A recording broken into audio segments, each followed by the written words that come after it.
দার্জিলিংকে অনেকবার দেখেছি, রোদের আলোয়, নীল আকাশের নিচে, কখনো কাঞ্চনজঙ্ঘার সাদা মুকুট মাথায় দিয়ে। কিন্তু বর্ষার দার্জিলিং এক অন্যরকম। মেঘ এসে যখন পাহাড়টাকে জড়িয়ে ধরে, বৃষ্টির ফোঁটায় যখন ভিজে যায় পাহাড়ি পথ, আর দূরের পাহাড়গুলো হারিয়ে যায় কুয়াশার নরম চাদরের আড়ালে, তখন এই শহরটাকে শুধু দেখা যায় না, অনুভব করতে হয়। কখনো মনে হয় এই মেঘ, এই বৃষ্টি, এই কুয়াশার মধ্যে পাহাড়টা যেন একটু রহস্যময়। আবার কখনো মনে হয় প্রকৃতি যেন নিজের হাতে দার্জিলিংকে নতুন করে সাজিয়ে তুলেছে। ভেজা রাস্তা, পাহাড়ের গা বেয়ে নেমে আসা জল, চায়ের কাপে ধোয়া, আর জানালার ওপরে মেঘে হারিয়ে যাওয়া পাহাড়, সব মিলিয়ে বর্ষার দার্জিলিং শুধু একটা জায়গা নয়, একটা অনুভূতি। এই অনুভূতিটা হয়তো রোদের দার্জিলিংয়ে পাওয়া যায় না। তাই আবারও চলে এলাম এই পাহাড়ে, এইবার বৃষ্টির সঙ্গে, মেঘের সঙ্গে, আর বর্ষার দার্জিলিংকে একটু নতুন করে চিনতে। তবে এইবারের ট্রিপটা করেছিলাম একেবারে বাজেটের মধ্যে। যেমন আমরা শিলিগুড়ি পর্যন্ত গিয়েছিলাম স্লিপার ট্রেনের টিকিট কেটে, তারপরে শিলিগুড়ি থেকে দার্জিলিং গিয়েছিলাম এনবিএসটিসির সরকারি বাসে, যার ভাড়া পড়েছিল 105 টাকা। এবং দার্জিলিংয়ে গিয়ে যেই হোটেলে আমরা ছিলাম, খুব সুন্দর রুম ছিল, যেখানে মাত্র 750 টাকায় আমরা থাকা খাওয়া সমস্ত কিছু করে ফেলেছিলাম। 1 রাত 2 দিনের এই দার্জিলিং ভ্রমণে আমরা যা যা এক্সপিরিয়েন্স করেছি, যা যা দেখেছি, আজকের এই ভিডিওতে সেই সমস্ত জিনিস আপনাদের কাছে তুলে ধরবো। তাহলে চলুন আর দেরি না করে শুরু করা যাক।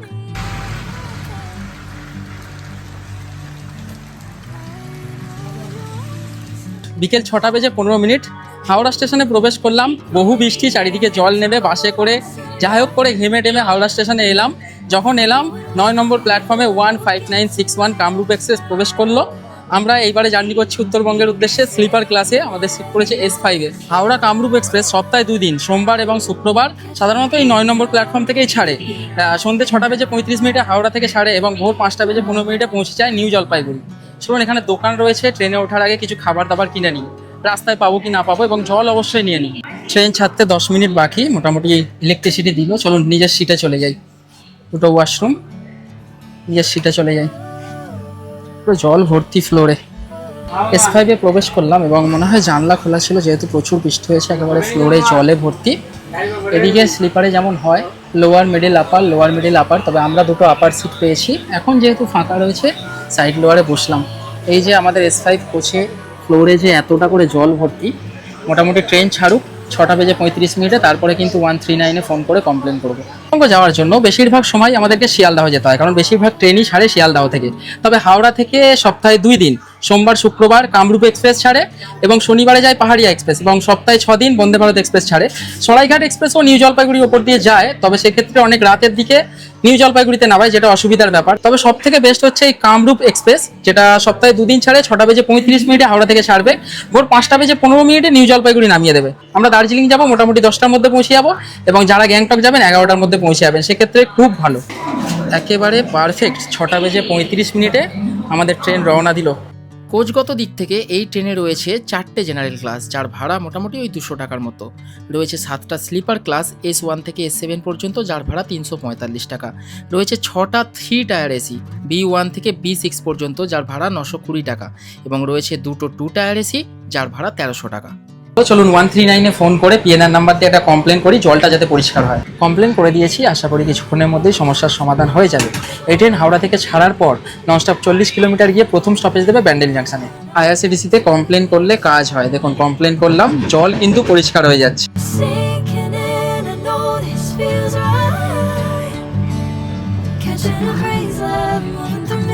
সময় থেকে 12 মিনিট লেটে আমাদের ট্রেন তার প্রথম স্টপেজ ব্যান্ডেল জাংশনে প্রবেশ করলো। যারা কাটোয়া আজিমগঞ্জের দিক থেকে উত্তরবঙ্গে ঘুরতে যাবেন, তাদের জন্য কিন্তু এই ট্রেনটা একেবারে বেস্ট। সপ্তাহে 2 দিন হাওড়া থেকে ছাড়ে, সোমবার শুক্রবার। ব্যান্ডেল কাটোয়া হয়ে আজিমগঞ্জ হয়ে এই ট্রেন উত্তরবঙ্গের উদ্দেশ্যে রওনা দেয়। কাটোয়াতে রাত 9:05 নাগাদ এই ট্রেন প্রবেশ করে। কাটোয়া থেকে বোট করে উত্তরবঙ্গের উদ্দেশ্যে রওনা দিতে পারেন। এখন দাঁড়িয়ে আছে ট্রেন ব্যান্ডেলে, এখানে স্টপেজ রয়েছে 4 মিনিট। 4 মিনিট দাঁড়িয়ে ট্রেন রওনা দেবে। 7:32 দাঁড়িয়েছিল ট্রেন, 12 মিনিট লেটে। 7:20 ঢোকার কথা ছিল। 4 মিনিট স্টপেজ দিয়ে পারফেক্ট 7:36 ব্যান্ডেল থেকে রওনা দিল অম্বিকা কালনার উদ্দেশ্যে। এখান থেকে দূরত্ব 42 কিলোমিটার।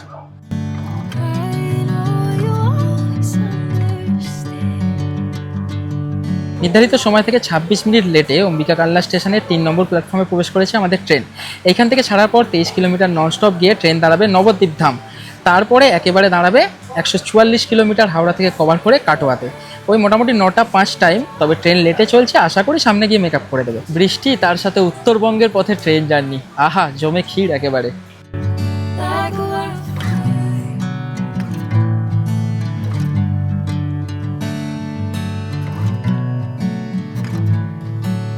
রাত 8:40, নির্ধারিত সময় থেকে 25 মিনিট লেটে, রাত 8:15 নবদ্বীপ ধামে আসার কথা ছিল আমাদের ট্রেনের।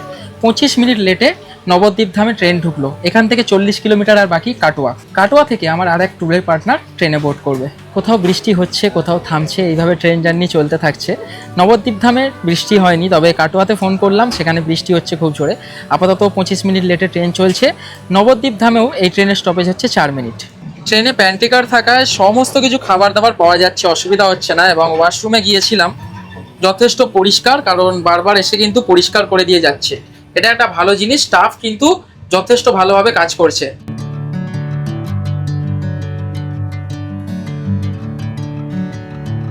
সময় রাত 9:15, মোটামুটি কিছুটা লেট মেকআপ করে 10 মিনিট লেটে কাটোয়া স্টেশনে 4 নম্বর প্ল্যাটফর্মে প্রবেশ করেছে ট্রেন। এখান থেকেই আমার ট্যুরের পার্টনার কাঞ্চনদা উঠলো। এখানে স্টপেজ রয়েছে 5 মিনিট। 5 মিনিট দাঁড়ানোর পর ট্রেন রওনা দেবে। কাটোয়াতে বেশ ভালো বৃষ্টি হচ্ছে, 5 মিনিট স্টপেজ দিয়ে ট্রেন রওনা দিল। কাটোয়া থেকে ছাড়ার পর train Khagraghat, Azimganj, new Farakka, Malda town হয়ে ছুটবে একেবারে নিউ জলপাইগুড়ি পর্যন্ত। তবে নিউ জলপাইগুড়িতে বেশ ভোরভোরই ট্রেন নামিয়ে দেবে, যা দেখতে পাচ্ছি মোটামুটি লেট করবে না, যার জন্য ডিনারটা করে শুয়ে পড়তে হবে, কারণ সকালবেলায় একটা সুন্দর জার্নি করে আমাদেরকে পৌঁছাতে হবে সুন্দর একটি জায়গায়। প্যান্টিতে বিরিয়ানি পাওয়া যাচ্ছে। এগ বিরিয়ানি 2 ডিম দিয়ে 100, চিকেন বিরিয়ানি 110 এবং ভেজ বিরিয়ানি পনির দিয়ে 90 টাকা। আমরা প্যান্ট্রি থেকে রাতের খাবার নিইনি, কারণ দাদা কাটোয়া থেকে ওঠার আগে কাটোয়ার আলিয়া বিরিয়ানি থেকে 2 প্লেট বিরিয়ানি এনেছিল। Chicken biryani with egg and salad. এই বিরিয়ানিটা দিয়ে রাতের আহার সেরে সুন্দরভাবে কোচ অন্ধকার হয়ে যেতে আমরাও সবাই ঘুমিয়ে পড়লাম, কারণ ভোর ভোর উঠতে হবে।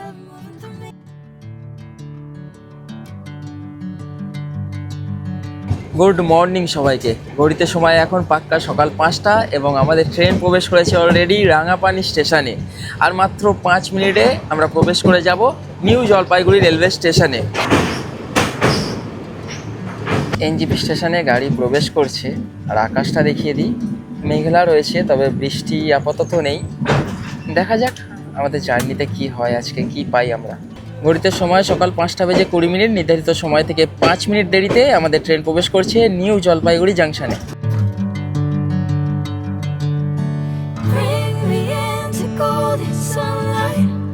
নেমে গেলাম আমরা নিউ জলপাইগুড়ি স্টেশনে। এটা হচ্ছে নিউ জলপাইগুড়ি স্টেশনের 3 নম্বর প্ল্যাটফর্ম। 3 নম্বর প্ল্যাটফর্মে ট্রেন প্রবেশ করেছে। এখানে রয়েছে স্টপেজ। এই ট্রেনের 10 মিনিট দাঁড়িয়ে এগিয়ে যাবে এই ট্রেন আসামের ডিব্রুগড়ের উদ্দেশ্যে।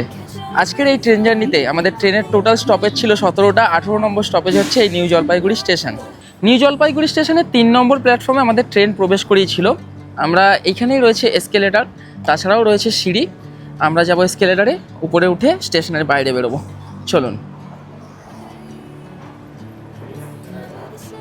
এই এসকেলেটার থাকলে স্টেশনে খুব সুবিধা হয়, যখন ভারী লাগেজ টাগেজ থাকে, বাচ্চা কাচ্চা থাকে।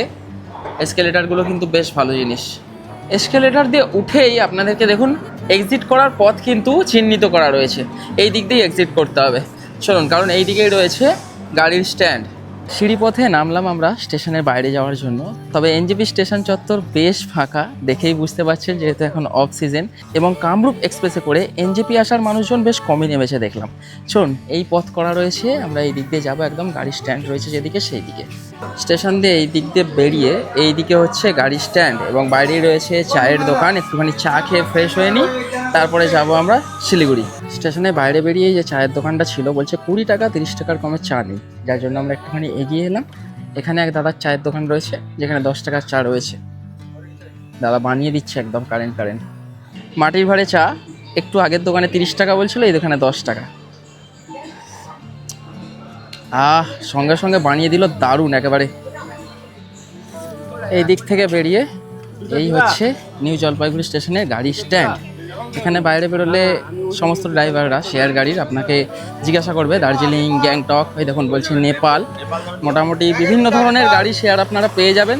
দার্জিলিং ওই 250-300 টাকা এখন ভাড়া যাচ্ছে। আমরা একটু সামনে গিয়ে ম্যাজিক গাড়ি ধরবো, যেটা হচ্ছে শেয়ারিংয়ে আমরা যাব শিলিগুড়ি। চলুন। নিউ জলপাইগুড়ি স্টেশনের এই হচ্ছে গাড়ি স্ট্যান্ড এবং এখানে রয়েছে কিন্তু পে অ্যান্ড ইউজ টয়লেট। যারা ফ্রেশ হয়ে নিতে পারেন, ঠিক ওই দিকে করে থাকে শেয়ারিং ম্যাজিক গাড়িগুলো, যেখান থেকে আমরা যাব শিলিগুড়ি তেনজিং নর্গে বাস স্ট্যান্ড, কারণ সেখান থেকেই আমাদের বাস রয়েছে এনবিএসটিসির। এই রয়েছে গাড়ি পার্কিং এরিয়া, প্রচুর গাড়ি থাকে প্রচুর। আর এখন একেবারেই দেখতে পাচ্ছি স্টেশন চত্বর ফাঁকা, একেবারেই ফাঁকা। এই দেখুন গ্যাংটক, বিভিন্ন ধরনের প্রাইভেট গাড়ি রয়েছে। অফ সিজনে যে কোনো জায়গায় ঘুরতে এলে এত শান্তি আপনাদেরকে বলে বোঝাতে পারবো না।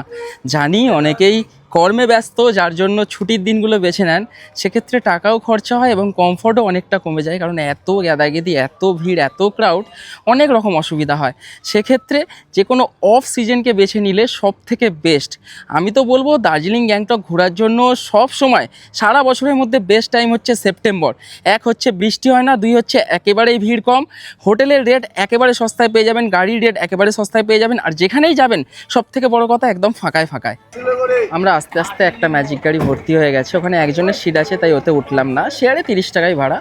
এর পরে লাইন আছে এই গাড়িটার, একদম ফাঁকা, আমরা সামনের সিটে বসে যাচ্ছি। চলুন। যাদের একটু তাড়াতাড়ি থাকবে তারা সেক্ষেত্রে টোটোকে রিজার্ভ করে নিয়ে চলে যেতে পারেন জাংশন, সেক্ষেত্রে 150 টাকা মতো ভাড়া পড়বে রিজার্ভে। আমাদের হাতে যেহেতু সময় রয়েছে, এখন 5টা বেজে 30 মিনিট মতো বাজে, 7টায় আমাদের বাস, যার জন্য একটুখানি ওয়েট করি, আমরা শেয়ার গাড়িতে চলে যাব।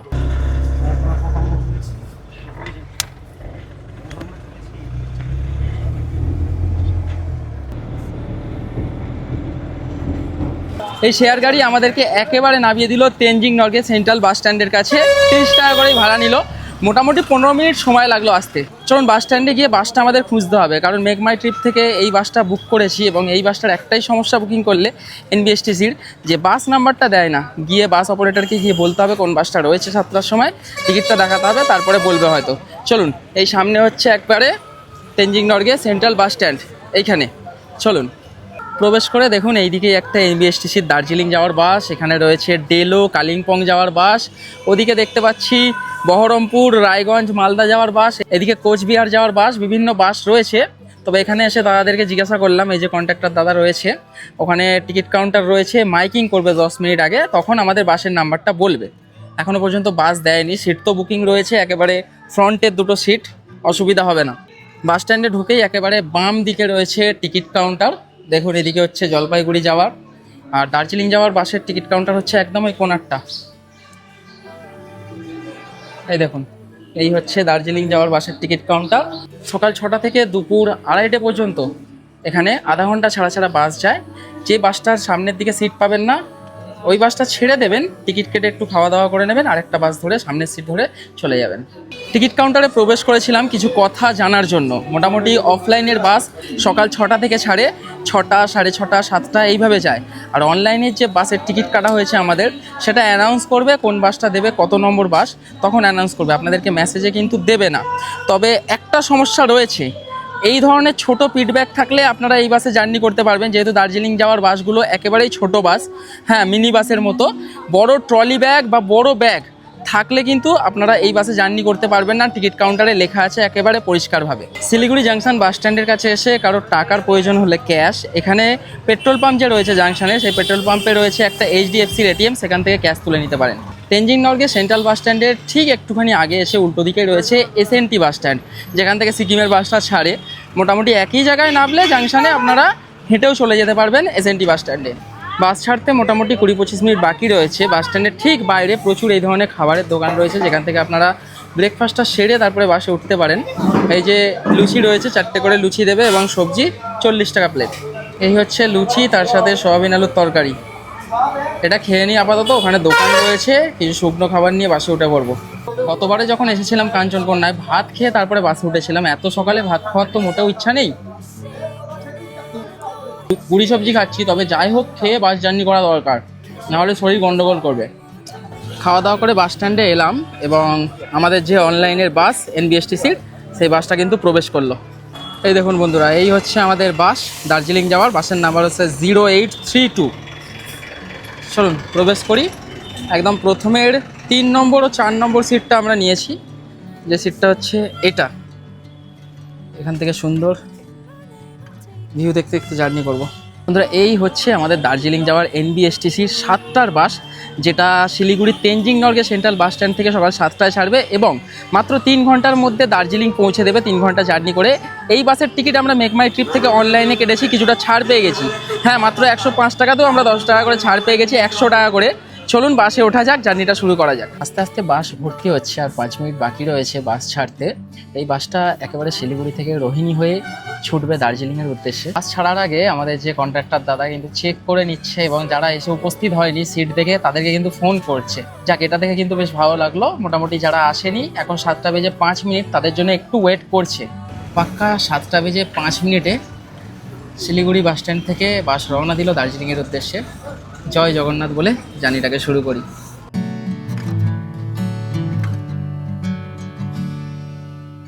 জার্নি আমাদের শুরু হয়ে গেছে আর ওয়েদারও দারুণ। এই বাসটা রোহিণী হয়ে যাবে। শিলিগুড়ি থেকে রোহিণীর দূরত্ব হচ্ছে মাত্র 20 কিলোমিটার। সম্ভবত রোহিণীতেই কিছুটা স্টপ করবে, 10-15 মিনিটে ব্রেক দেবে চাটা খাওয়ার জন্য, টয়লেট করার জন্য।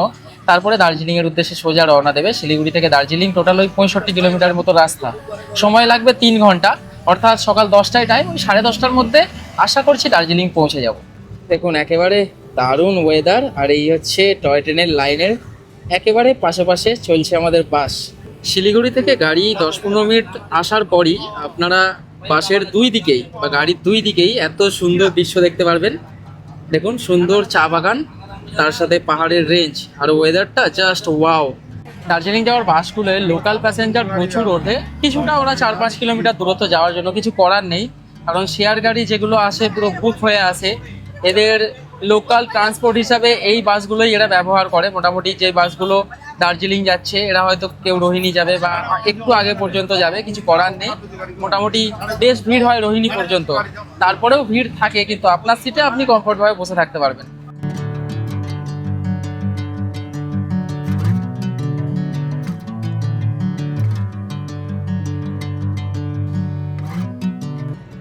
এইখান থেকে গাড়ি আমাদের ডান দিকে টার্ন করবে, সোজা চলে গেলে মিরিক হয়ে দার্জিলিং, এটা চলে যাচ্ছে রোহিণী হয়ে দার্জিলিং।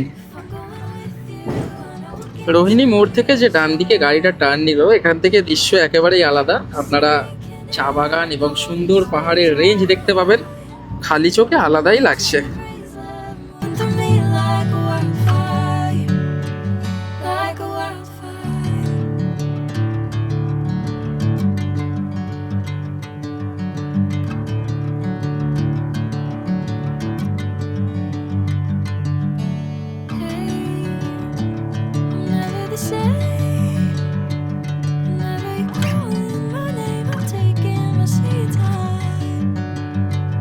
বন্ধুরা এই হচ্ছে রোহিণীর সেই টোল। রোহিণী মোড় থেকে যে পাহাড়টা দূরে দেখছিলাম, রোহিণীর টোল গেট থেকে সেই পাহাড়ে চড়াই শুরু। পাহাড়ে চড়াই করছি, একেবারে মনোরম দারুণ ওয়েদার দেখুন। আর রোহিণীতে দেখলাম প্রচুর হোমস্টে রয়েছে, মানে রোহিণীতেও এসে মানুষ নাইট স্টে করতে পারে। এখানে একটা ছোট্ট নদী বয়ে গেছে দেখলাম, ছোট্ট নদী, সুন্দর পাহাড়ের ভিউ এবং অবশ্যই মনোরম ওয়েদার এখানে রোহিণীতে। এই দেখুন এখানে একটা হোমস্টে, সেই উপরে রাস্তার দুধারে প্রচুর রয়েছে। দেখুন ওখানে একটা হোমস্টে রয়েছে।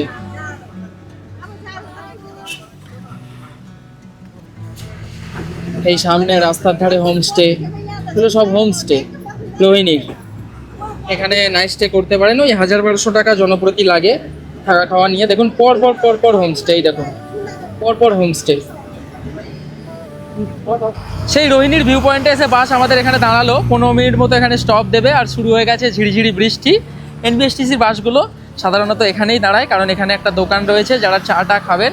আর এই ওপরে একটা শিবের মূর্তি রয়েছে, তারই সাথে এই দিক থেকে সুন্দর একটা ভিউ পয়েন্ট রয়েছে, দেখাই আপনাদের।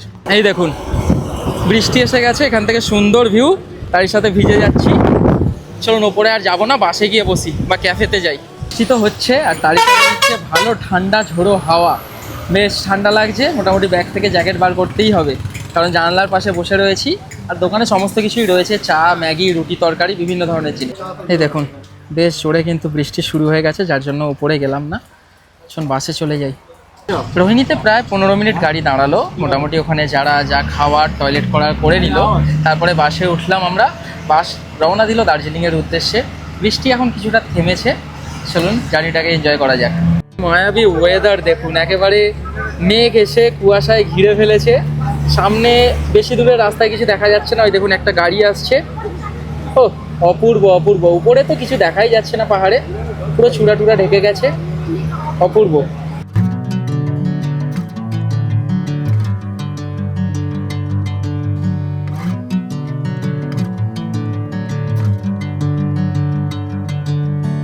Bring me into golden sunlight. এই হচ্ছে কার্শিয়াং এর শেয়ার গাড়ি স্ট্যান্ড, আর ঠিক তার উল্টো দিকেই সামনে গিয়ে পড়বে স্টেশন। কার্শিয়াং স্টেশনটা দেখাতে পারবো না কারণ আমরা বসে আছি উল্টো দিকে। আর কি ওয়েদার, কি ওয়েদার দেখুন শুধু। শিলিগুড়ি থেকে 35 কিলোমিটার চলে এলাম, মোটামুটি 2 ঘন্টা সময় লাগলো। আমরা কার্শিয়াংয়ে এসেছি, এখন ঘড়িতে সময় সকাল 9টা। এইখান থেকে দার্জিলিংয়ের দূরত্ব হচ্ছে আর 30 কিলোমিটার মতো, সময় লাগবে দেখাচ্ছে 1.5 ঘন্টা। দেখা যাক কতক্ষণে পৌঁছায়। কার্শিয়াং পেরোনোর পর বৃষ্টি পড়ছে, যার জন্য কাঁচটা বন্ধ রেখেছি, কারণ জলের ঝাপটাটা বেশ ভালোভাবে আসছে। কাঁচটা বন্ধ রেখেছি, দেখুন একেবারে কুয়াশা, কিছু দেখা যাচ্ছে না কাঁচের বাইরে। আর বেশ ঘুম পাচ্ছে, কারণ ট্রেন জার্নি করেছি, রাত্রে সেইভাবে ঘুম হয়নি। ভোর ভোর তো উঠে পড়লাম, 5টার দিকে ট্রেন এনজিপিতে নামিয়েছে আমাদেরকে, যার জন্য 7টার বাসটা বেশ ভালোভাবে ধরতে পেরেছি। কার্শিয়াংয়ের পরে সোনাদা ঘুম হয়ে আমরা চলেছি দার্জিলিংয়ের পথে। এই হচ্ছে সোনাদা বাজার। দেখুন বন্ধুরা, এখন পার করছি আমরা সোনাদা টয় ট্রেন স্টেশন। কি দারুণ, বৃষ্টি অনবরত হয়েই যাচ্ছে দেখুন,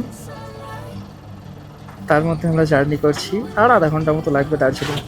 গাড়ি প্রবেশ করলো এখন ঘুম স্টেশনে, পেরিয়ে যাচ্ছি আমরা ঘুম স্টেশন বাম দিকে ফেলে। এই যে ঘুম স্টেশনে টয় ট্রেন একটা দাঁড়িয়ে রয়েছে দেখুন। এই যে বন্ধুরা, দার্জিলিং স্টেশনে প্রবেশ করে ফেলেছি। পুরো মায়াবী একটা পরিবেশ দেখুন, কুয়াশায় ঢাকা দার্জিলিং স্টেশন। কি দারুণ লাগছে, কুয়াশায় ঢাকা দার্জিলিং স্টেশন। সকাল 11টার মধ্যে আমরা মোটামুটি দার্জিলিংয়ের যে বাস স্টপ সেখানে পৌঁছাবো, চক বাজার।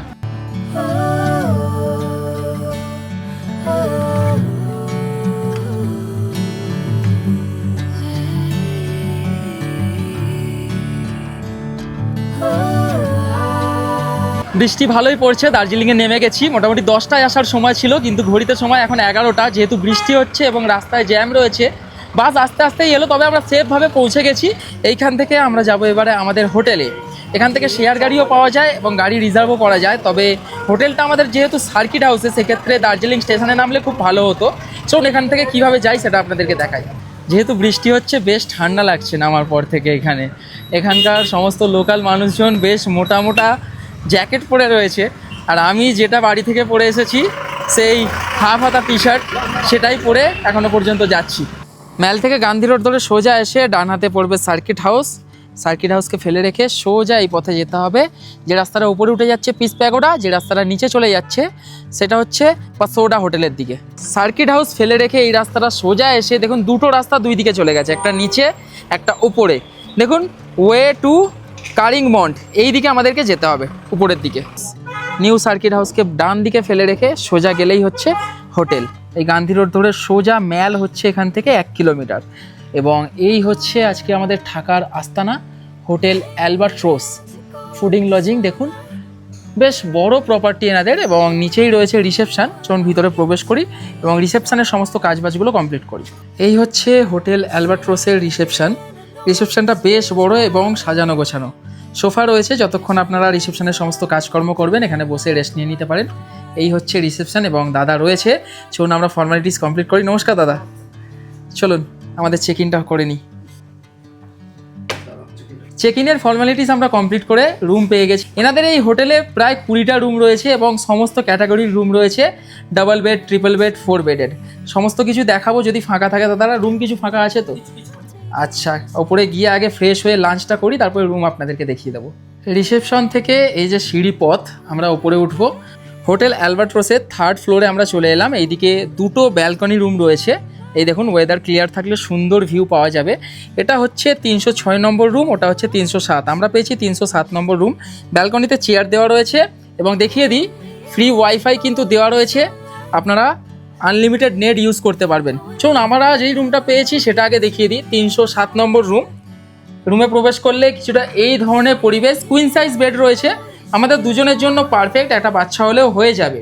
এদিকে একটা কাভার রয়েছে জিনিসপত্র রাখার জন্য, টেবিল রয়েছে, এনাদের যেহেতু রেস্টুরেন্ট রয়েছে, মেনু কার্ড রয়েছে, তারই সাথে এদিকে গ্লাস জলের জগ দেওয়া রয়েছে। এখানে একটা উইন্ডো রয়েছে যেখান থেকে কিন্তু রুমে বসেই সুন্দর ভিউ পাওয়া যাবে। তারই সাথে এদিকে রয়েছে একটা অ্যাটাচ টয়লেট, দেখিয়ে দিই আপনাদেরকে। ওয়েস্টার্ন পট, একেবারে নিট অ্যান্ড ক্লিন, পরিষ্কার। ওয়াশ বেসিন, মিরর, তারই সাথে গিজার তো অবশ্যই লাগবে দার্জিলিংয়ে, গিজার রয়েছে, আর এখানেও একটা মিরর রয়েছে। চলুন তাহলে আগে ব্যাগপত্র রেখে ফ্রেশ হই, তারপরে খাওয়া দাওয়া তো করবো, এবং এনাদের যে বাকি রুম কটা ফাঁকা রয়েছে সেটাও আপনাদেরকে দেখিয়ে দেবো। পাশে 306 নম্বর রুমটা ফাঁকা রয়েছে আপাতত, একটু দেখিয়ে দিই আপনাদেরকে। এই দেখুন, ঢুকে কিছুটা এই ধরনের পরিবেশ, ওই মোটামুটি একই ক্যাটাগরির রুম একেবারেই দেখতে পাচ্ছি। একটা কুইন সাইজ বেড রয়েছে, দুজনের খুব ভালোভাবে হবে, একটা বাচ্চা থাকলে হয়ে যাবে। এদিকে একটা মিরর রয়েছে, কাভার্ড রয়েছে, টেবিল রয়েছে, বেডে তো ব্ল্যাঙ্কেট দেওয়াই রয়েছে, ওখানে রয়েছে জগ এবং গ্লাস, তারই সাথে এদিকে রয়েছে অ্যাটাচ টয়লেট। এই রয়েছে অ্যাটাচ টয়লেট, হ্যাঁ টয়লেট কিন্তু নিট অ্যান্ড ক্লিন, পরিষ্কার। ভিতরে সোপ দেওয়া রয়েছে, বেসিন রয়েছে, মিরর রয়েছে, আর অবশ্যই রয়েছে গিজার। রুমে চেক ইন করেই ফ্রেশ হয়ে নিয়েছি, এখন দুপুর 1:30 বাজে, খুব জোরে খিদে পেয়েছে। চলুন এনাদের ডাইনিং সেকশনে যাই, লাঞ্চটা সারা যাক। 3rd ফ্লোরেই এই দিকে রয়েছে ঠিক এনাদের ডাইনিং সেকশন। দেখুন কত বড় স্পেস, বসে পড়ি, লাঞ্চটা সারা যাক। এই হচ্ছে এনাদের কিচেন, এখানেও রুম রয়েছে, ফাঁকা রয়েছে, অবশ্যই দেখাবো আপনাদেরকে। লাঞ্চে রয়েছে ভাত, এদিকে ডাল, সয়াবিন আলুর তরকারি, পাঁপড়, এবং এর সাথে মাছ বা ডিম থাকে। আমরা ডিমের বলেছি অমলেট খাবো, তাই ডিমের অমলেটটা আসছে। মোটামুটি এইগুলো দিয়ে খাওয়া দাওয়া স্টার্ট করি। ডালটা আর সয়াবিনের তরকারি দুটোই বেশ ভালো। এসে গেছে ডিমের অমলেট। অনেকটা জার্নি করে এসে প্লেন ডাল, সয়াবিন আলুর তরকারি, একেবারে জমে ক্ষীর, তার সাথে ডিমের অমলেট, দারুণ। লাঞ্চের পরে একেবারে সন্ধে পর্যন্ত শুরু হয়ে গেল এই ধরনের জোরে বৃষ্টি, তাই কোথাও বেরোতে পারলাম না, রুমে বসেই রেস্ট করলাম। লাঞ্চের পরে একটুখানি রেস্ট নিয়ে সন্ধেবেলায় ডাকলো আমাদেরকে, চা নিয়ে নিলাম, এর সাথে বিস্কুট দিচ্ছিল, আমরা বিস্কুট নিলাম না, চাটা খেয়ে একটু ম্যালের দিকে যাব। ঘড়িতে সময় সন্ধ্যে 7টা। হোটেল থেকে একটু রেডি সেডি হয়ে বেরোলাম, কারণ বৃষ্টিটা একেবারেই থেমে গেছে। দার্জিলিংয়ে যে কন্টিনিউ বৃষ্টি হচ্ছিল সেটা থেমে গেছে। হোটেল থেকে ম্যালের দূরত্ব 12 থেকে 15 মিনিট। আমরা গান্ধী রোড বরাবর হাঁটতে থাকছি, এক্ষুনি চলে আসবে ঘন্টাঘর, তারপরেই আমরা প্রবেশ করে যাব একেবারে ম্যাল এরিয়ায়। চলুন দেখাই আপনাদেরকে এই বৃষ্টি ভেজার দিনে কেমন লাগে দার্জিলিং ম্যাল। হোটেল থেকে ম্যাল যাওয়ার রাস্তাটা একেবারে কিন্তু সমান, না উঁচু না নিচু, যার জন্য একটুখানিও কষ্ট হলো না। আমরা মিনিট 5-এর ভেতর ঘন্টাঘরের কাছে চলে এলাম, একেবারে মিনিট 5-এর ভেতর। এই যে আমার পিছনেই ঘন্টাঘর, ঘন্টাঘরের সামনে থেকে দুটো রাস্তা গেছে, যেটা দিয়ে যাবেন আপনারা ম্যালে পৌঁছে যাবেন। তবে এই রাস্তাটা দিয়ে গেলে নিচে নেমে আবার উঠতে হবে, যার জন্য যেদিকে গাড়ি পার্কিং থাকে সেদিক দিয়ে গেলে সুবিধা, রাস্তাটা একেবারে সোজা। আমরা পায়ে হেঁটে ম্যালের পথে চলেছি, এক্ষুনি ওয়েদার ক্লিয়ার ছিল, আর চারিদিকে দেখুন এক্ষুনি কিন্তু মেঘ এসে ঢেকে ফেলছে। এই পিছনটা দেখালে বেশি ভালোভাবে বুঝতে পারবেন। এই দেখুন বৃষ্টি থামতে, দেখুন ম্যালের রাস্তায় একেবারে মানুষজনের ভিড় আস্তে আস্তে জমছে, যেমন আমরা এসেছি। বেশি ট্যুরিস্ট এই মুহূর্তে দার্জিলিংয়ে নেই, তবু রয়েছে, ম্যালে গেলে সেটা বোঝা যাবে। চলুন, এই জায়গাটা এমন একটা জায়গা, সকালবেলা এবং সন্ধেবেলায় এলে আপনার মন যেমনই থাকুক না কেন, মন ভালো হয়ে যাবে। চলে এলাম আমরা গ্লিনারিসের সামনে, আর যাই হোক ভিড় থাকুক নাই থাকুক, এই গ্লিনারিসের সামনে ফটো তোলার জন্য সব সময় ভিড়। সচরাচর যেটা দেখা যায় না, এই ম্যাল যাওয়ার রাস্তায় কিছু দোকান বসেছে, যেহেতু ভিড় কম এখন, দেখুন কেনাকাটার জন্য বেশ কিছু দোকান বসেছে, তবে ভিড়ের সময় এগুলো আপনারা দেখতে পাবেন না। বিভিন্ন ধরনের জিনিস পাওয়া যাচ্ছে, এক দুটো নয়, বেশ অনেক দোকান বসেছে আজকে, বেশ অনেক কেনাকাটা করছে মানুষ এখানে।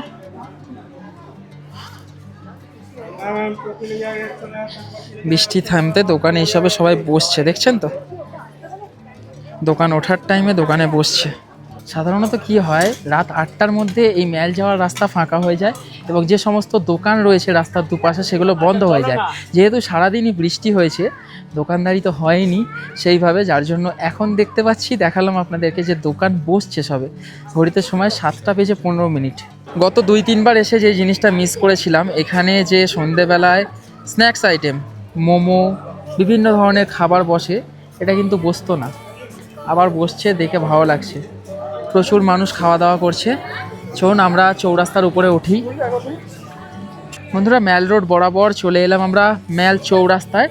দেখুন একেবারে সন্ধেবেলা 7টার সময় অন্ধকার হয়ে রয়েছে, একটু আলো দেওয়া থাকলে ভালো লাগতো। আর চারিদিকে একেবারে কুয়াশা এসে ঢেকে ফেলেছে, দূরে কি রয়েছে বোঝাই যাচ্ছে না, শুধুমাত্র ওই লাল লেখাটা ছাড়া। দেখুন এইখান দিয়ে এক দিদির কাছ দিয়ে মোমো নিয়ে নিচ্ছি, ভেজ মোমো।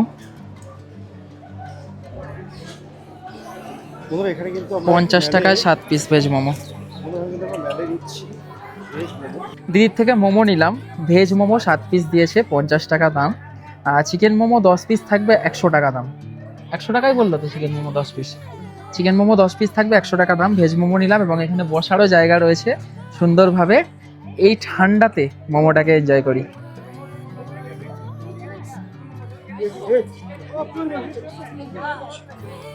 ভেজ কিন্তু ভালো টেস্ট। মুখে আমরা আবার ম্যাল থেকে নিচের দিকে নামছি কেভেন্টার্সের দিকে। আর এখন দেখুন ধোঁয়াশাটা পুরো কেটে গেছে, পুরো কুয়াশাটা যে রাস্তায় এসে ক্যাপচার করে নিয়েছিল পুরো কেটে গেছে, একেবারে ক্লিয়ার। ম্যাল ঘোরাঘুরি করে একটুখানি মোমো খেয়ে আবার হোটেলে চলে এলাম। এখন রাত 8:30 মতো বাজে, ওই 9টার দিকে করে ডিনার করে নেব। ডিনার করে শুয়ে পড়বো, কারণ শরীর অনেক টায়ার্ড, কালকে সকালে উঠবো।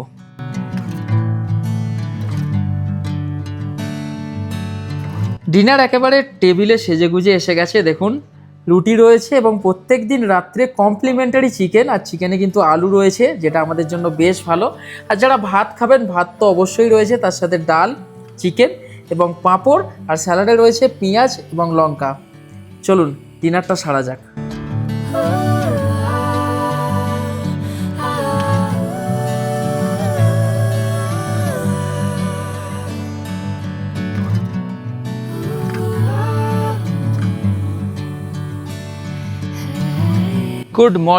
Good morning from Darjeeling.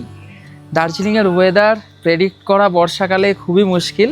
একটু আগেই যখন ঘুম থেকে উঠলাম দেখালাম একেবারে ক্লিয়ার, বৃষ্টি হয়নি। তবে এখন চারিদিকে মেঘ এসে ঢেকে ফেলছে রাস্তাঘাট এবং বিভিন্ন হোটেলকে। যাক, এখন সকালে উঠে ফ্রেশ হয়ে গেছি, যাব ডাইনিং সেকশনে ব্রেকফাস্ট করতে। চলুন চলে এলাম হোটেল অ্যালবাট্রসের ডাইনিং সেকশনে। দাদা অলরেডি ব্রেকফাস্ট করছে। ব্রেকফাস্টে রয়েছে ম্যাগি, আর তার সাথে নিশ্চয়ই চা আসবে, তাই তো? পাহাড়ে এসে ম্যাগি সবসময়ই একটা বেস্ট চয়েস। ব্রেকফাস্ট সারা যাক। ব্রেকফাস্ট সেরে নিলাম বন্ধুরা, এখন ঘড়িতে সময় সকাল 10টা। প্যাকিং করে নিয়েছি, এই হোটেল থেকে আমাদেরকে বিদায় জানাতে হবে। দার্জিলিংয়ের ম্যাল থেকে 10 থেকে 15 মিনিট দূরে, একদম বাজেটের মধ্যে এই হোটেল আপনারা পেয়ে যাবেন। অবশ্যই পুজোর সিজনে আপনারা এখন থেকে বুকিং করে নিতে পারেন। পুজোর সিজনে 1000 থেকে 1200 টাকায় থাকা খাওয়া, এবং শুধু রুম নিলে কিন্তু 1.5 থেকে 2000 টাকার মধ্যে আপনারা ভালোভাবে পেয়ে যাবেন। আর যদি আগস্ট সেপ্টেম্বর মাসে আসেন 750 থেকে 800 টাকায় থাকা খাওয়া এবং রুম 800 থেকে 1000 টাকায় পেয়ে যাবেন। কন্ট্যাক্ট ডিটেলস সমস্ত কিছু আমি তো স্ক্রিনে দিয়েছি, তাছাড়াও ডেসক্রিপশনে দিয়ে রাখছি, আপনারা ফোন করে নিতে পারেন। যেহেতু আজ কলকাতা ফেরার ট্রেন রাত 7:30টার সময় নিউ জলপাইগুড়ি স্টেশন থেকে, তাই এত সকাল সকাল দার্জিলিং থেকে শিলিগুড়ির উদ্দেশ্যে রওনা দিলাম না। আমরা লাগেজপত্র রিসেপশনে রেখে সোজা চলে গেলাম ম্যাল চৌরাস্তায়। সেখানে গিয়ে এই ওয়েদারটাকে একটুখানি উপলব্ধি করতে লাগলাম।